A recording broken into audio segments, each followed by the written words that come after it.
Alright, hello everyone and welcome to NFL Discussion. I'm your host and NFL enthusiast Dougie Doug. In today's episode I'm going to be discussing Thursday Night Football, Week 9 of the 2022 NFL season. And in this episode of Thursday Night Football, well, most people are expecting a blowout. I think the odds had the Eagles at 14-point favorites or 13.5, something like that. Either way, this is not to be expected to be a competitive game. And at first, it was a competitive game. It was, I think, tied at halftime.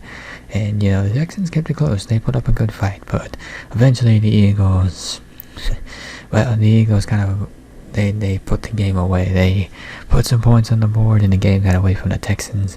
And with that, we'll go ahead and get right into the action, starting with the Eagles.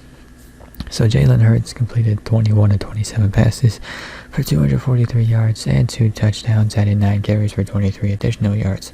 So on an evening where most were expecting the Eagles to smash the Texans' run defense on the ground, they did generate 143 rushing yards and 2 touchdowns. Hurts instead won the game through the air. Texans kept the game close in the first half, and Hurts responded with an aggressive, quick passing. He would target Dallas Goedert 9 times and found both Goedert and A.J. Brown for his touchdowns on the game. Now, the quiet rushing effort was actually his third straight, but he has 8 passing scores over his past 3 starts after generating only 4 through his first 5 appearances. So he's doing a bit more through the air, which is a nice slow progression to see. And it also appears he has regressed to the mean through the air. That's a math term. I wish I could explain it more, but yeah, you're gonna have to look that one up yourself. Hurts, well, he might have a chance to do some more on the ground in Week 10 against the Commanders. Washington should have Chase Young back for that one, so we'll see what that does, see what his impact is on that game if he is active. Dallas Goedert caught 8 of 9 targets for 100 yards and a touchdown. So the 100-yard effort was Goedert's first of 2022, while the 8 receptions matched his season high. 4th time in his career he's reached 8 grabs, and 4th time he's crossed the century mark. He was the Eagles' primary means of moving the ball on an evening where many were understandably expecting the Eagles to pound the Texans on the ground. For his score, Goedert got loose near the goal line on a read option. So in Week 10, he faces a Commanders defense that entered Week 9 permitting the fewest tight end production, or allowing the least amount of production to tight ends. So an encore might not be on tap. So talk about Philadelphia's defense. C.J. Gardner-Johnson was perhaps the Eagles' best addition in the offseason.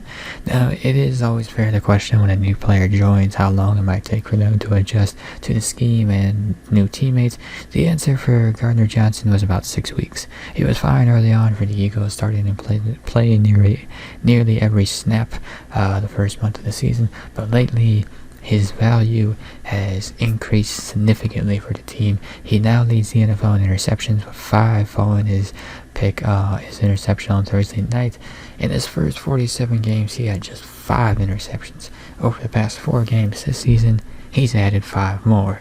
You throw in a sack last week, and it wouldn't be a stretch to suggest he's been one of the Eagles' best defenders the past 4 games. The only person that can give him can make an argument against that would be Jerron Hargraves, who was an absolute menace on the interior, simply just bullying whatever offensive lineman he was lined up against. He's been on a sack bender, I believe that was the term used to describe it. But either way, that dude has been a problem for offensive linemen. He's been racking up sacks. I think he had a couple sacks against the Texans in this game. So certainly those 2 guys stepped up huge for the Eagles defense.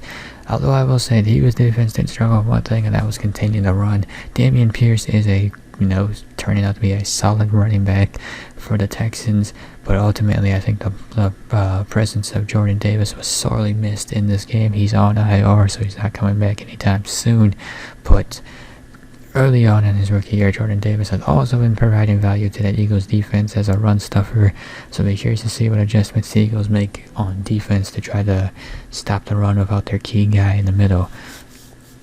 As for the Texans, Davis Mills completed 13 of 22 passes for 154 yards, 2 touchdowns, and 2 interceptions, adding 3 carries for 18 additional yards. So although the two-score effort was Mills' second in 3 weeks, as the Texans were able to keep things close in the first half, overall, not a good performance from the second-year pro in this game. He was missing his number 1 and 2 receivers and Brandon Cooks and Nico Collins, but he was struggling to lead the backups Chris Moore and Philip Dorsett, who are actually freeing themselves into space.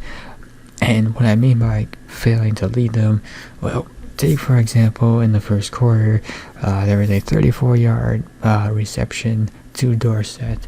That could have been a 40-yard score if Mills had been able to get the ball further and had made a more accurate throw. His first interception was a blind heave over the middle under pressure, and the second was a miscommunication with Dorsett near the goal line. Hard to tell who was at fault right there. Seemed like neither guy was on the same page. Mills, not the worst quarterback in the league, but his qualities so far through the season, when he's put on film, he looks more and more like a solid backup rather than a multi-year starter. And I think one of the reasons why is that in addition to lacking arm drive, he's also missing a bit of touch. As I talked about, he was failing to lead his guys, or failing to drive the ball and put the ball in spots where his guys could, rather than just having a 34-yard reception, go 40 yards and score. A Giants road trip is on tap for the Texans in Week 10. And I talked about Dameon Pierce earlier. He rushed 27 times for 139 yards, and he was facing an Eagles defense going into this game that had allowed 5.1 yards per carry, and they were also missing Jordan Davis, as I talked about. So with that in mind, Pierce went ahead and posted a new career high in rushing yards. But unfortunately, he did not find the end zone or draw a target in the passing game. Frustrating, yes, but that does bury the lead of another high-quality performance. Yeah, not my line, but I thought it was interesting that I throw it in there. Shout out to NBC Sports Edge for that one. Pierce simply bowls over tacklers at the first level of the defense. He's cleared 90 yards on the ground in 3 of his past 4 appearances, something that's not easy to do on one of the worst teams in the league. Giants are unlikely to put the Eagles in a game script headlock, but nonetheless, it appears the Texans, they had a good thing going with the running game. Passing game was, for the most part, okay. It sounds like Brandon Cooks will be rejoining the team.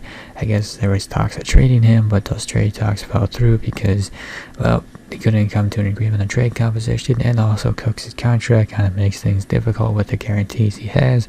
So it's nice to see that Cooks will at least be returning to the team. They could certainly use their number 1 guy back in the fold. Interesting to see if Nico Collins, with the mini bye the Texans now have, if he can heal up in time to rejoin them. I'm going to give credit to the Texans defense. They held their own for a little bit, and then kind of the floodgates opened, and then they gave up some points, but I will give the Texans credit for a competitive first half. But I'm not surprised that this game got away from them, and the Eagles were able to just shut them down in the second half, put up points, and then that was kind of the end of it. And with that, we'll go and wrap up this episode of NFL Discussion. If you enjoyed this episode, be sure to hit that like button down below.